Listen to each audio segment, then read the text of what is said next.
So you started the recording. I guess we could Yep, start since you started the recording. Well, yep. hi everyone. Welcome to our webinar, which will talk about the HR Plus Barometer and HR benchmarking. So without further ado, the first thing we're going to do is look at, oops, sorry about that. I'm going to switch screens, the agenda. So first and foremost, we're going to present ourselves. So me and my two other colleagues. Afterwards, we're going to look at HR benchmarking in general. What does it entail? After that, we're going to look a little more deeper when it comes to how does the HR plus barometer work. We're going to look at the indicators that we do have on that platform and some of the results that we received for 2023. And if you have any questions at the end, you can always ask them by turning on your mic and your camera. If not, you can write them in the chat. We're going to do our best to actually answer them as we're going through. But if anything, we're just going to go over them at the end and answer all of the questions. So first and foremost, I always get this this one going on. I don't like to present myself first, but it is what it is. I am Jean-André Moussignac, People Analytics Advisor. Uh, Recently graduated from HEC Montréal. It is the best way for me to basically join my passion and my career. I'm always like I like to travel, I like to meet new people and discover new cultures, and I felt like this was the best way for me to merge the two basically and always have pleasure while I'm working. I am also the point of contact of of my workplace, which is Cara. And what we do basically is whenever we have clients and different organizations, they come to me when they have questions about our platform, how to use it, and the new functionalities. Afterwards, I'd like to say, not the least, she's very important to me personally and to all of her projects. Amy Ruel, also People Analytics Advisor. She's been working here at Cara for the last 8 years, so since 2016. She helps out all of her clients and all of her projects when it comes to their People Analytics projects, obviously. And she makes sure that your talent is always at the forefront of any people's analytic project, and she is very passionate when it comes to benchmarking. Last but not least, and I don't say that lightly, is André Laforge, our Vice President and enthusiastic product manager. She is very passionate when it comes to business and people intelligence, KPI, and human capital. As you can see a resume a little bit right here, degree in mechanical engineering, MBA from University of Laval, involved in several, and we do mean several, people analytics project when it comes to small and medium-sized enterprise and also large ones, frequent guest speakers and lecturer and author of various articles that are published on the subject of people analytics. And in 2018, she was named one of the top 50 HR analytics people in the world. So um, usually whatever she say goes because she is one of the best in the world at what she does. So a little bit more about us, but not as individual, but more as organizations. We're talking about Kara here, which is us. We have people intelligence and analytics solution powered by the people of Centel. The things that we do cover, like when it comes to subject that we help out our clients. And as you can see on the right-hand side of the screen right here, there's a bunch of clients that we had projects with that use our platform and so on and so forth. So we do training and development. We're talking about KPI selection and dashboard audits, data analysis services, benchmarking, which is basically the subject of today's webinar. And also we have people analytics solution slash platform, to like to call. And when we talk about Centel, obviously as extended resume, Canadian-based company, not only Canadian but out of Quebec. A company that specializes in business intelligence, analytics, and artificial intelligence. We're talking about over 300 projects, over 35 years of expertise, and that's across all industries and all lines of businesses. So we have an extensive knowledge of what we are talking about.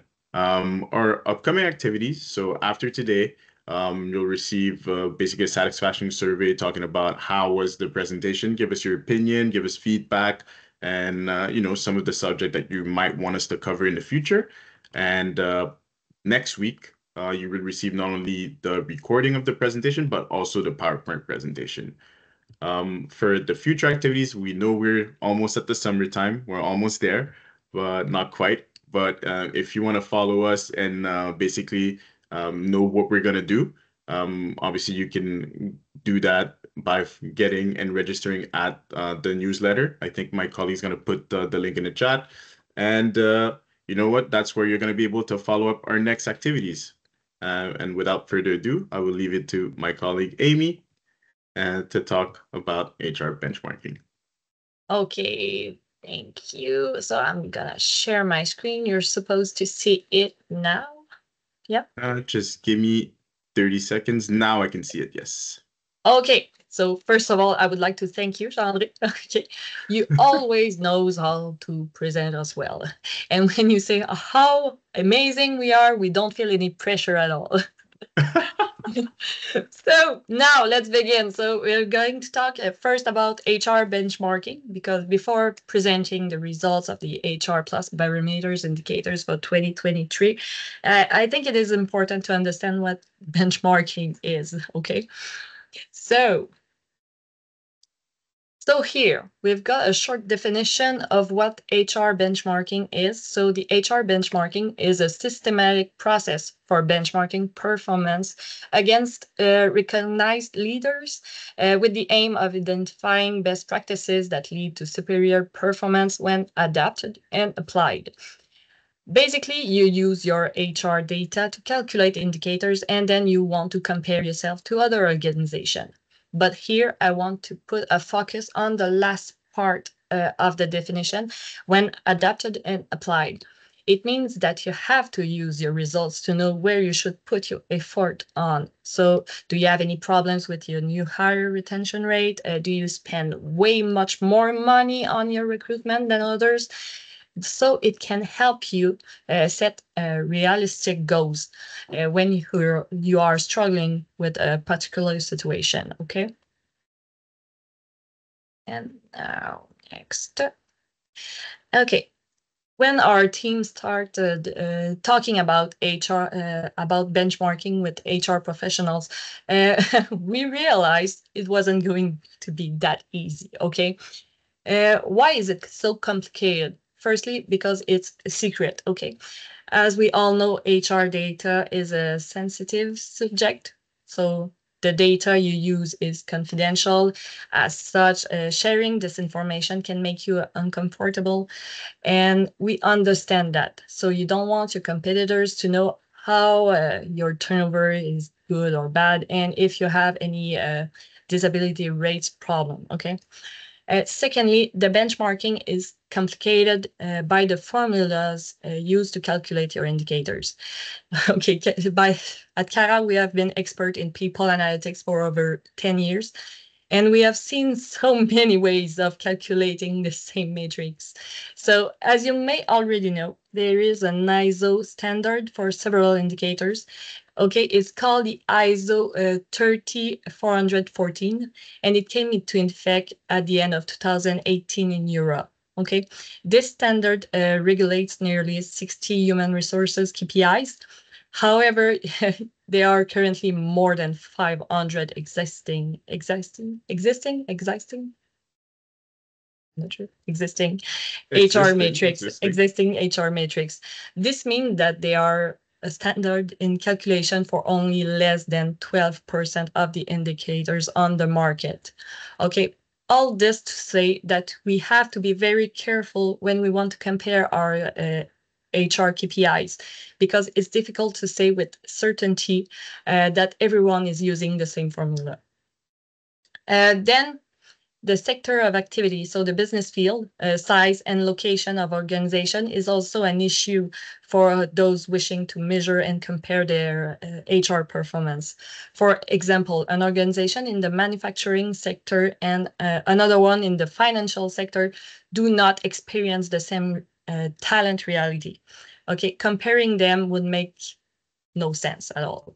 So the same thing applies to the number of employees. Okay, a company with the size of Google or Amazon would not want to compare itself to a company with only a dozen of employees. Okay.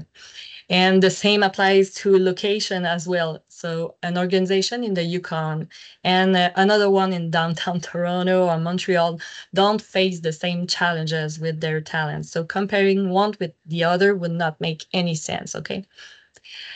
Uh, then we have also the number of indicators. So some organizations use only a few indicators, while others have so many. So this makes it difficult to measure and compare ourselves with organizations that don't have the same indicator as we do. And there is also the time dimension, so which complicates the situation. When we compare ourselves, we often tend to use the quarters of our fiscal year. However, fiscal years differs from one organization to another. So when I call a friend to compare my first quarter turnover rate, it's likely that we are not using the same time period. Okay.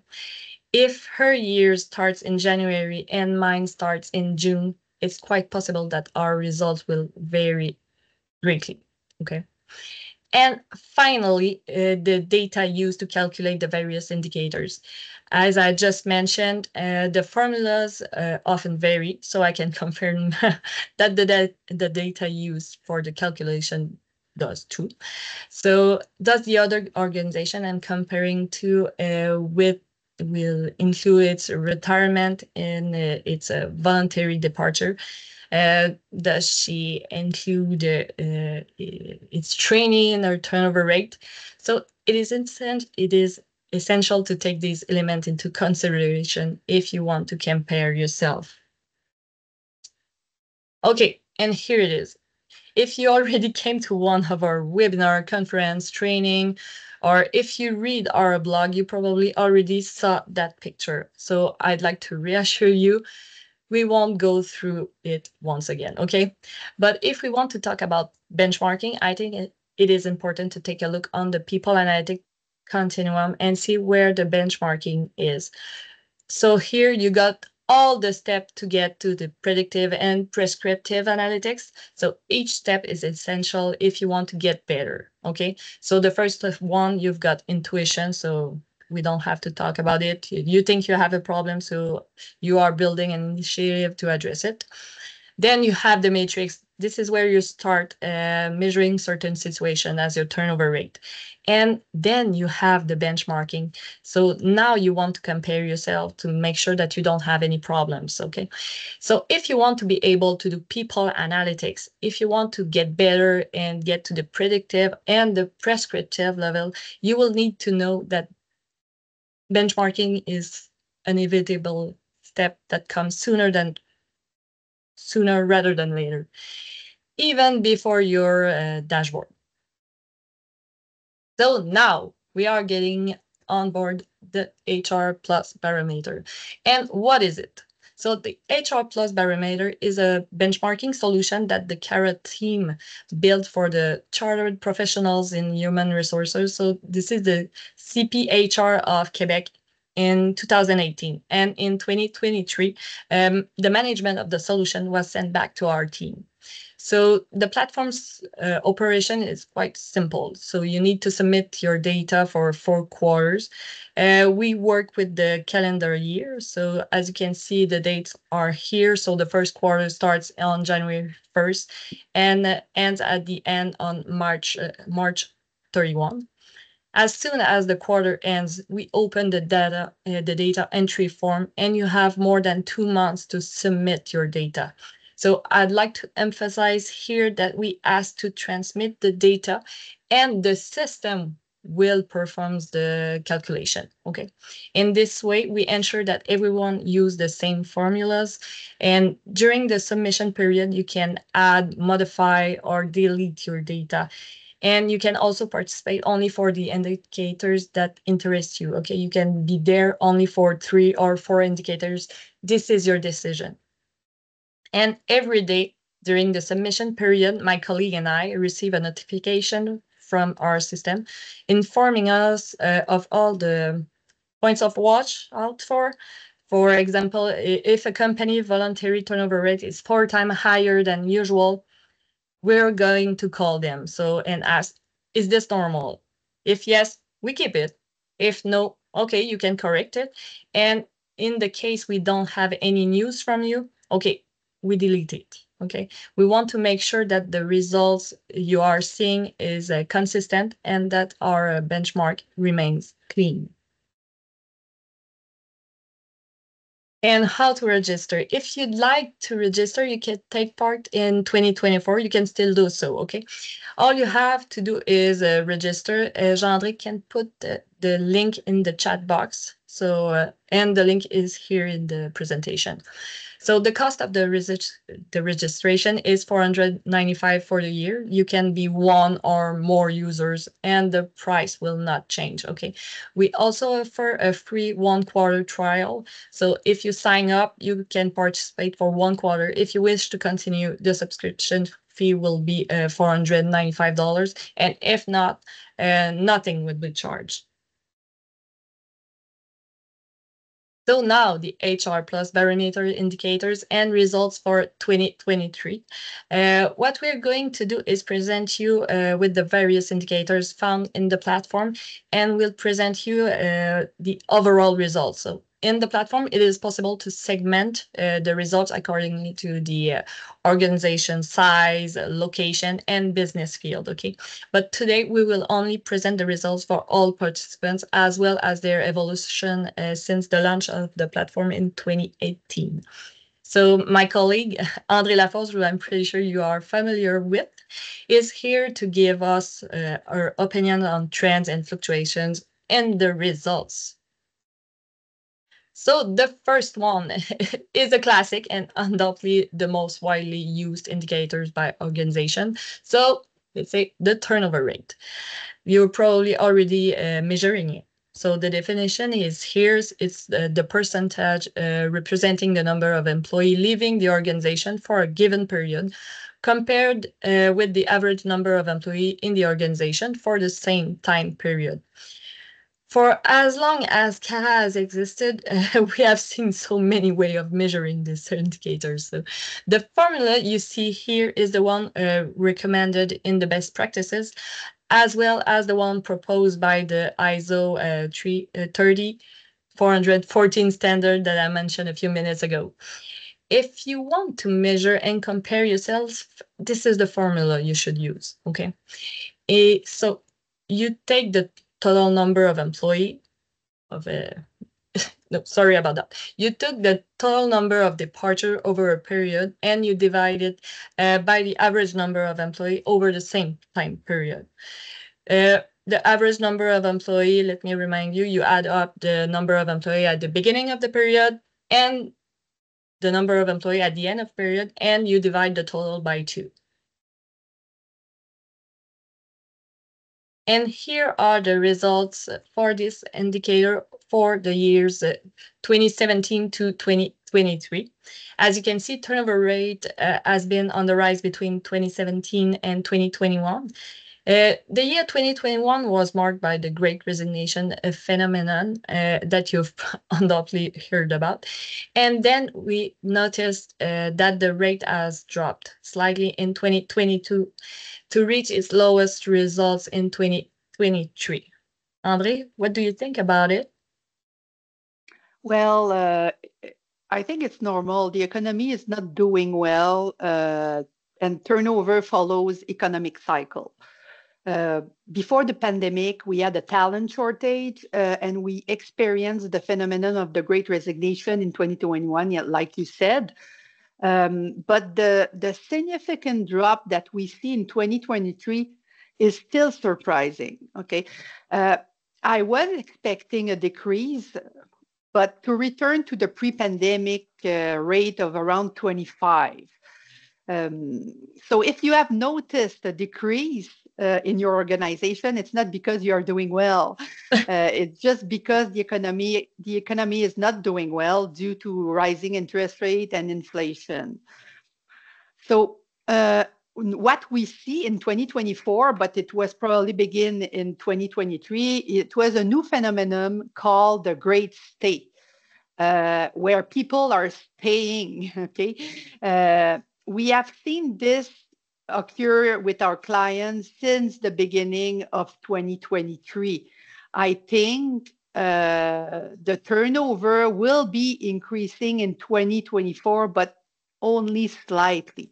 So it's because of the economy that we see this decrease in turnover rate. Thank you. Okay, our second indicator will be the voluntary turnover rate.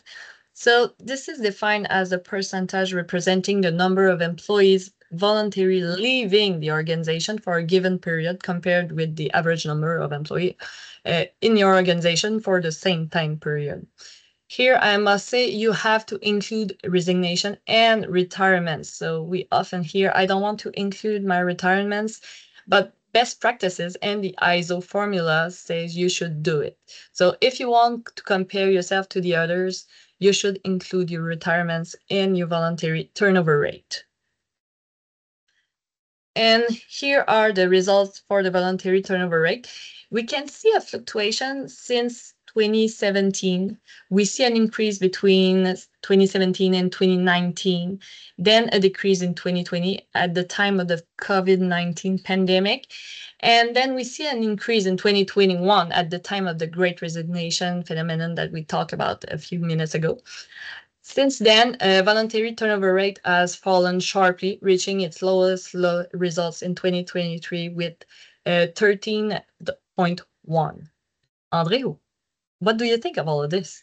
It's the same reasons, the economy, and like you said, there's two things in the voluntary turnover rate: the resignation. So we had the Great Resignation in 2021. 2023, we're more in the great stay part, but also for the retirement, we see that people are delaying their retirement. So it's probably as a part there, but nothing more to say that it is the direct effect of the economy that we are seeing here. Okay. Thank you very much. So we just saw the turnover rate and the voluntary turnover rate. So now we're going to take a look in the involuntary turnover rate. This is defined as the percentage representing the number of employees who involuntarily left the organization for a given period compared with the average number of employees in the organization for the same time period. So involuntary departures include dismissals, layoff, restructuring, the end of contract, and debt. And you can also see the formula here used by best practices. Here is the evolution of the results between 2017 and 2023. Results vary between 7.1 and 11.3%. We can see that results are relatively stable between 2017 and 2019. Then we see an increase in 2020. This seems pretty normal for me, given with the COVID-19 pandemic. Several organizations have been forced to lay off some of their talent there. And then the results dropped again in 2021 when the big resignation took place. By this time, voluntary turnover rate had greatly increased and the involuntary turnover rate had decreased. And in 2023, we returned to pre-pandemic results. Henry, would you like to share anything about it? Yeah. Well, here again, the economic situation has an effect. People are losing their job, there are layoffs, and there is also a lot of restructuring.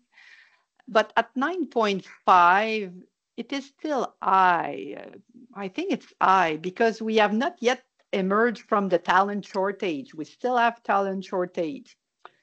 So we are parting with employees. We are changing business models and the ways of doing things. But there may be a connection here to skills, okay? There's a lot talk about reskilling, upskilling. So maybe that's why we are losing employees, because there's a shift in the skills that we need in our business.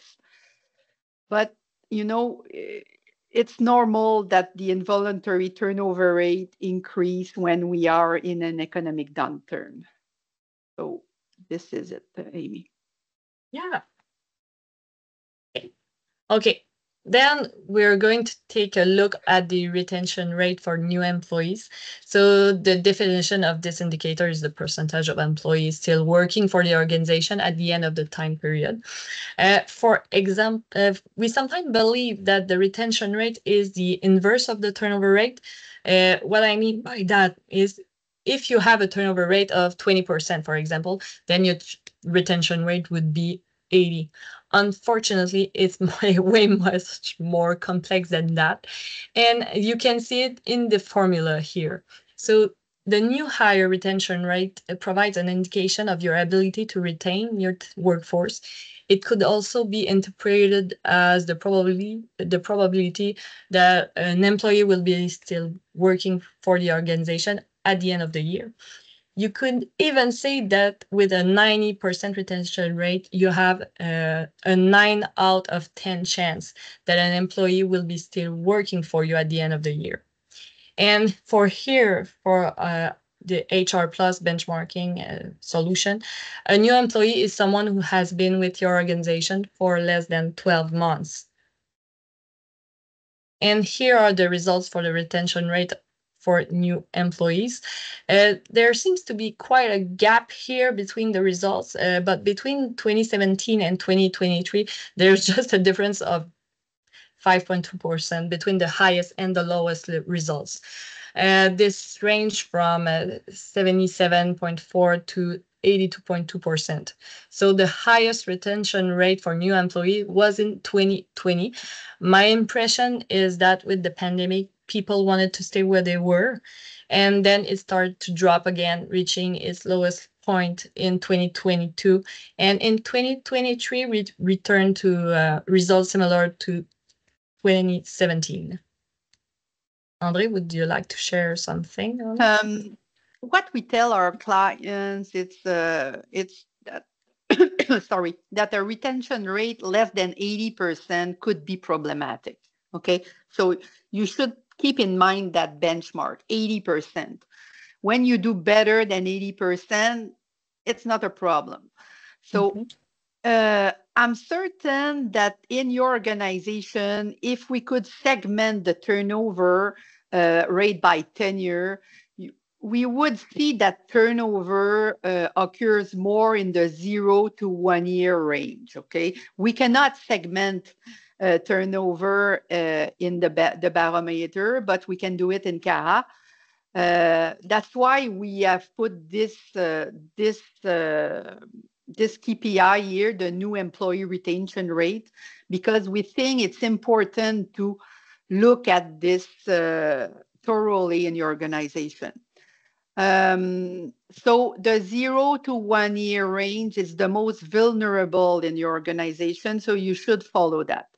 So 78.6 means that it's below the 80%, so you should take care of this, okay? So that's what I have to say. Yeah, 78.6, that's not good. I presume that in 2024, we will have a better retention rate. I hope that we will go back to the 80% mark. But for the moment, it's problematic. So you should look at that in your organization. What are you doing in your organization for your new employees? Yeah. And I'm pretty sure it depends on the business field. Yes, of course. Of course. Of course, if you are in the retail business, you probably don't have a good new employee retention rate. But for the knowledge economy, you should aim at more than 80. Okay. Yeah. Thanks. Okay. Now, in the HR plus barometer, you can also measure and compare your average time to hire. So this indicator is also regulated by the ISO 30414 standard. We have seen several ways of measuring it, but here you can see the formula used in best practices and recommended by the ISO standard. So you add up the number of days between the offer acceptance dates and the requisition authorization date. Then you divide by the number of hires during the time period. And I'd like to emphasize here that we use the number of calendar days, so which includes weekends and public holidays. This indicator becomes more difficult to calculate for some organization because some job postings remain open all the time. Okay, but it's still important to calculate it because the longer it takes, the more the organization loses productivity and uh, cost. Okay, it is also very useful for better workforce planning. We suggest breaking this indicator down by department, division, business unit, job group. And for example, you can measure your time to fill for a critical or key position. And here are the results for the last few years. We can see that the average time to hire has decreased between 2017 and 2019. Then with the shortage of skilled labor and talent, the time frame increased again between 2019 and 2023. We can see an increase of almost 2 weeks, well, 12 days. And since the HR barometer was launched, the popularity of this indicator has also declined. André, would you like to comment on the situation? Yeah, time to hire, time to hire. And the loss of It's its normal that it's popularity. what? What And the again? loss of its popularity. Oh, well, it's normal the loss of its popularity. Why? Because you said it. It's getting difficult to measure. Why? Because sometimes we have job posting that are always open. Okay, so when do you start your calculation since the job is always open? So it's difficult. It's more difficult for organization to measure this, and I think that time to hire uh, lost is lost its popularity because recruitment is more focusing on other stuff than delay. Okay, they want to look at other stuff like quality of hire. Those are metrics that are more, I would say, in line with the strategies in your organization. So maybe that's why people doesn't want to measure that. So it has lost a little bit of popularity. However, we see that there is an increase in time to hire in the barometer.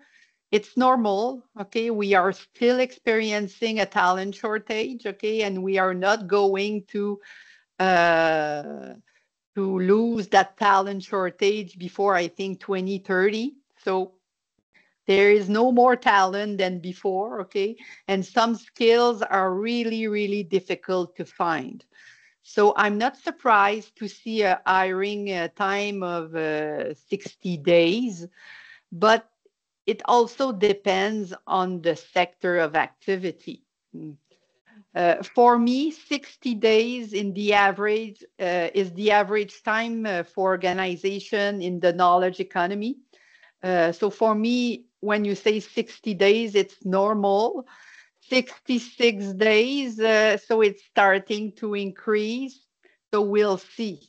We'll see. Will it goes up in 2024? I don't know. I hope not. Uh, but I'm not surprised to see that it has increased in 2023. And it's going to continue to go up. I think so. Think so. Okay. So now we're going to take a look at the cost per hire. So the cost per hire must include everything that has an impact on the hiring of a new employee.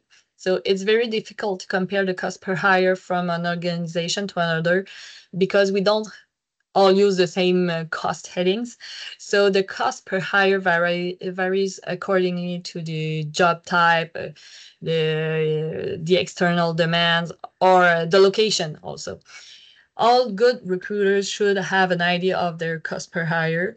And a quick way to estimate the cost per hire is 8 to 12% of the first year salary. You have to be careful with this indicator because it can do more harm than good. It can become a distraction in time, in energy. You need to remember that attracting quality is often more expensive too.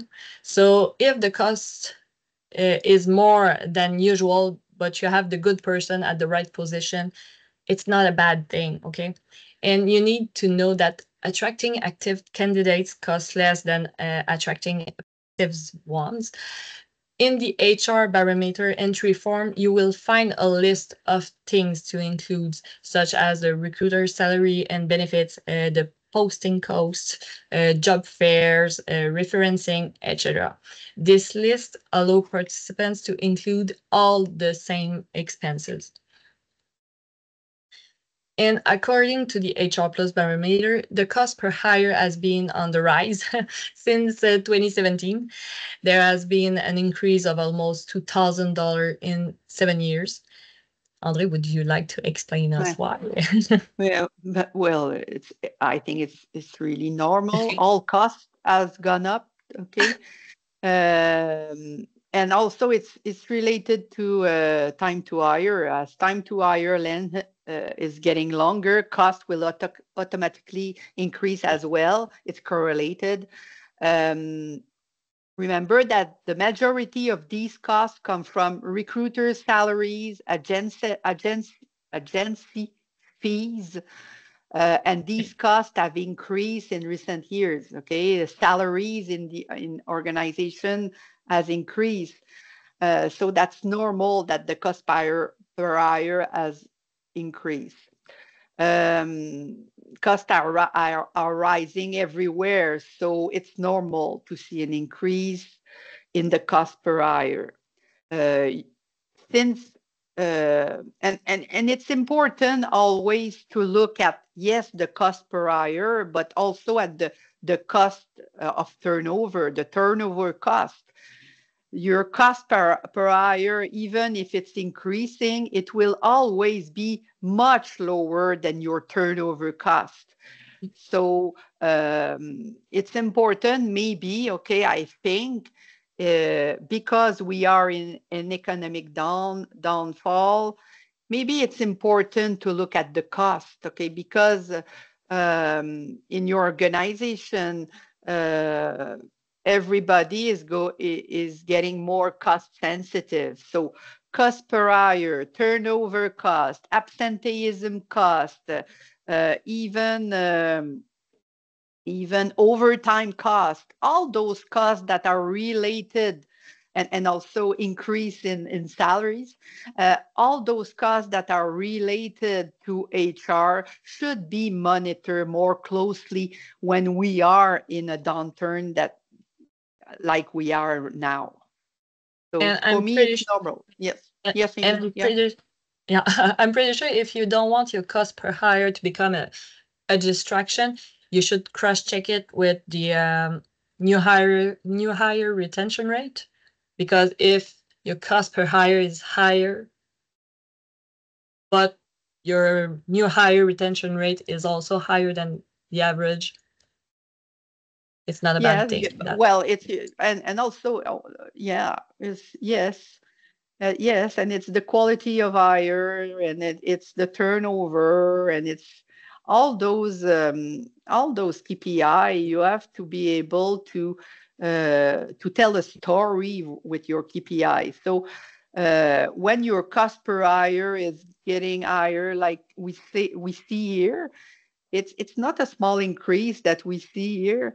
Um, you should be able to look at other KPI in your organization, other KPI like turnover, and show, yes, our cost per hire has going up, but you can see that our turnover rate or our retention rate for new employees is better. So you have to tell a story with your KPI and not focusing only on one KPI. Yeah. Okay. Okay, so the HR Plus barometer tracks two absenteeism indicators. So you have the number of disability days per employee and the number of days of circumstantial absence per employee. So we'll start with the number of days of circumstantial absence per employee. So what does this include? So you need to include days of absence that we might call unforeseen. So for example, my children have gastroenteritis. I might not come to work today. I have a migraine. I have to go to the hospital with my mom. I can't come to the office because of the snowstorm, and so on. So here you must exclude holidays, vacation, parental leave, and disability. And unlike the turnover rate, which fluctuates according to the economic situations, the number of days of circumstantial absence remains relatively stable, regardless of the economic global situation. However, there has been a slight increase since 2017, where employee used to be absent on the average of just 3 days a year. This figure has now risen to just over 5 days. André, could you explain it? Well, yeah. Personally, I find that 5.3 is not that bad. Okay, it's not that high, but it's probably due to the fact that we don't have as many public sector organization in our benchmark. Okay, when we compare number of days of circumstantial absence per employee from the private to the public sector, there's a big difference there. And also, um, when we have organization with union, we see that there's an increase in the number of days of absence per employee. Like you said, absenteeism doesn't have much connection with the economy, and it's something that doesn't vary much from year to year. However, since we see an increase in 2023, maybe it's time in your organization to start looking at absenteeism. By the past, people were focusing a lot on turnover, and we could see in our customer base that absenteeism was not really a problem. Okay, it was not really but it was not a problem, but they were not measuring it either.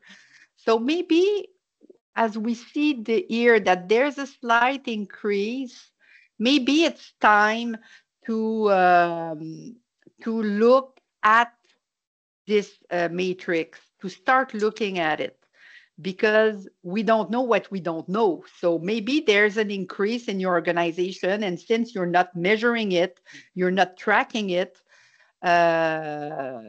you don't know that you have a problem. So if I were you, it maybe it's a KPI that you should start to look at.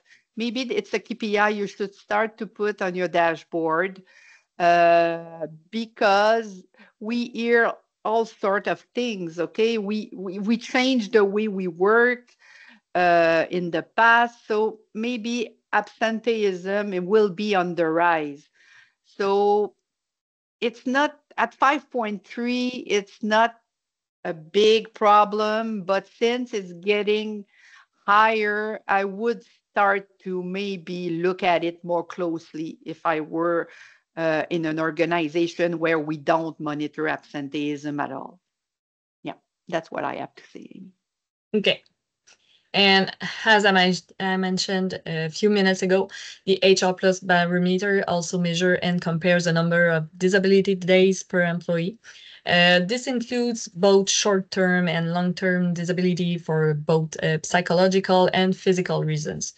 For the formula, you take all the days of disability and you divide it once again by the average number of employees.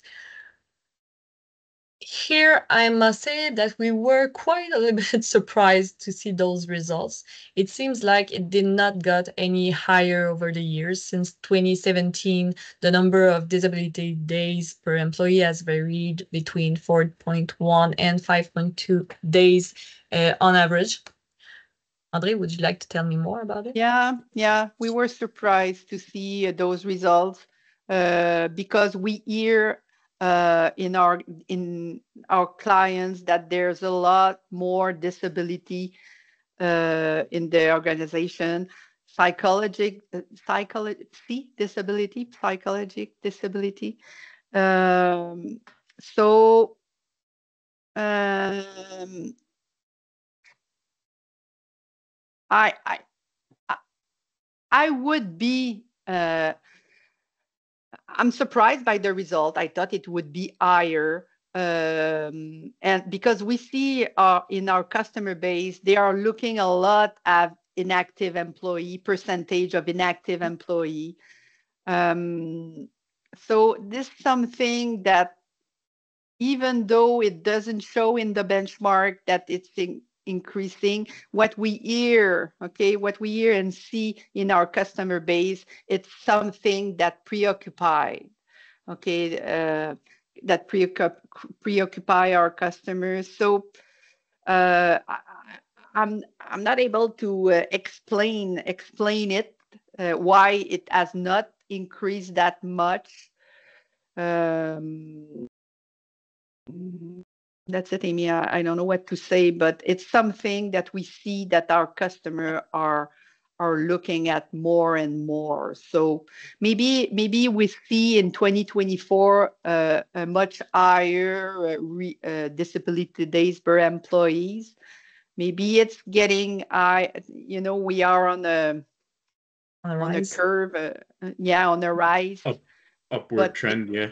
Yeah, but it doesn't show here. It doesn't show. Okay. Okay. So now this indicator, the training hours per employee, it measures the average number of hours during which the organization staff participated in monitored and tracked training activities for example, face-to-face training, e-learning, training, coaching. As for the formula, you take all the training hours that you divide by the average number of employees. And here you can see the results between 2017 and 2023. As you can certainly see, the number of training hours has increased since 2017, with the exception of 2020 during the COVID-19 pandemic. This came as a great surprise, at least for me. A large number of organizations, at least in Quebec, were able to benefit in 2020 from subsidies to train their talents, so to keep them employed. I therefore expected the number of hours to maintain or at least increase a little bit. Therefore, the number of training hours continued to rise, reaching an average of 25.2 hours per employee in 2023. In my opinion, the increase could be due to the arrival of the new generation on the job market, from whom we hear skills development would be very important. Do you all think so, Albert? Yeah, I know we talk about that.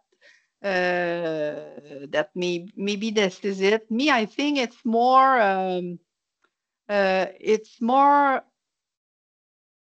in the difficulty to track training hours. Okay. And maybe people start to have in 22, 23, start to have an LMS in place, and it's easier to track the number of training hours. So we see an increase here. it's not easy for an organization with no system in place to track this matrix. Even though in Quebec we have a law, okay, a law that regulate the training hours. We have a minimal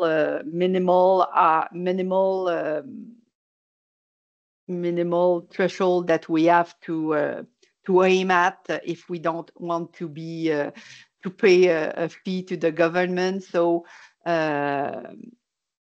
but 25, it's good for me. I hope it will get higher than that.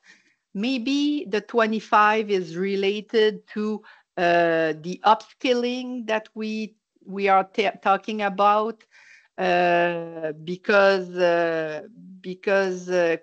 all the skills, we see a shift in the skills needed. So maybe organization are starting to train, okay, the people they have with new skills. So maybe this is it. Maybe this is it also because Amy says the new generation, but the new generation, what they like most, it's not training. What they like most, it's to be given new opportunity of development, but on their job. And this is not really well monitored in a LMS. So is this it? I don't know, but it's a good thing that we can see an increase here because, like you said, in 2020, 18 below the 20 hours, that is really, really low. But I think it's because we have difficulty to track those training hours. Yeah, thank you. And this is the last indicator I would like to present to you today. So this is the only HR financial indicator in the platform. So the human capital ROI. Sorry, just give me.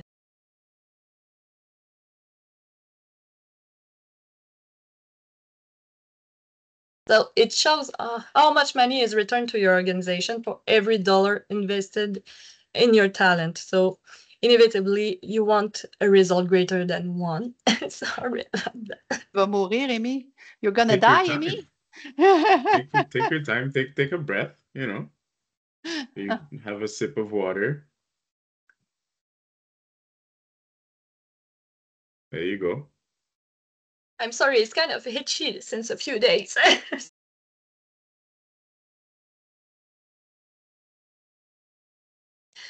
So, as I said, you want a result greater than 1. So, for example, if you have a result of 1.2, that means that every dollar you invest in your talents, you get back $1.2. So, if your result is less than 1, it means that you're losing money.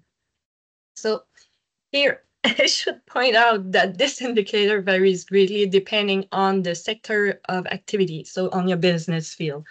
A knowledge-based company whose main expense is talent. I'm sorry, I'm gonna die.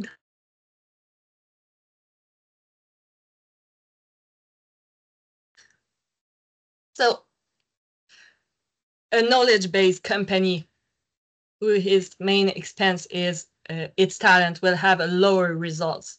So, and an organization in the manufacturing sector, on the other hand, will have a higher results, a higher score. So it is therefore essential to compare yourself with organization of your own business field. Also, this indicator varies accordingly to the seasonality of your operation. At certain time, it may be lower or higher. This is normal. And, oops, sorry about that. And here are the results for the year 2017 to 2023. I'd like to remind you that this is the average of all business sector combined, so your result may be higher or lower depending on your business field. Sorry.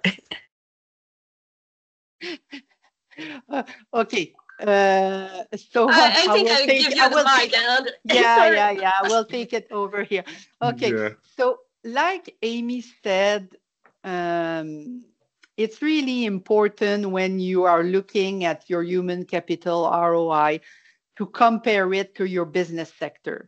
Okay, you can do that in the Barometer, in the HR Barometer, because you can segment the information by business sector.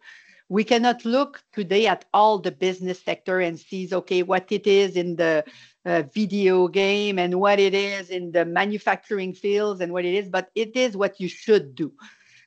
We do not see, because there's not a lot of variability from 2017 to 2023. Even though we are in an economic downturn in 2023, we should probably, I was expecting that it would have get lower than 2.2.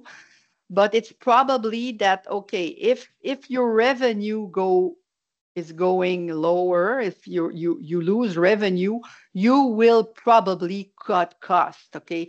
And you will probably cut in your manpower. So you would probably be doing some layoff. So it will equilibrate your human capital ROI.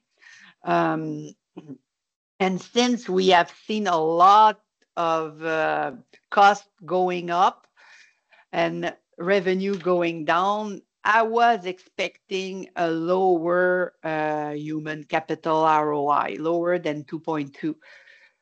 But we still see that it's higher than 2, so that this is really good. It's difficult for me to interpret this as an average. Okay, we should have looked at it sector by sector. It would have been more easy to explain. Yeah. You would also be able to see different trends depending on which sector and how Yes. the economic reality is hitting one sector more than another, whether it's Exactly. tech or manufacturing businesses. So obviously, Yes. presenting an average is a little more difficult. Are you okay, Yeah. Amy? Yeah, I'm back. Okay, good. So this is it for today. This is what we wanted to talk about. So, Jean-André, would you like to talk about the Do the upcoming honors? activities? Yes, I want you to survive, so I'll end it. Thank you. I am gonna take a shot of water. Like we said at the beginning, after this survey, yes, you will get after this webinar, you will get a survey explaining basically what you want to talk about, like giving us feedback, maybe the next subject that would be of interest for you. And next week, you will receive not only the recording, but you will also receive the PowerPoint presentation that is showing on the screen. And to follow up the next activities that we'll have, it's good to register to our news letter. And the link is in the chat. You will also have it in the presentation. So that way you will see the calendar of the events that will come during after the summer, so on and so forth. So with that being said, thank you for being here and hope to see you in the next one. Thanks, guys. Appreciate it. Tu peux arrêter l'enregistrement. Benoît, Ben, tu peux le regarder en français, hein, parce qu'on le fait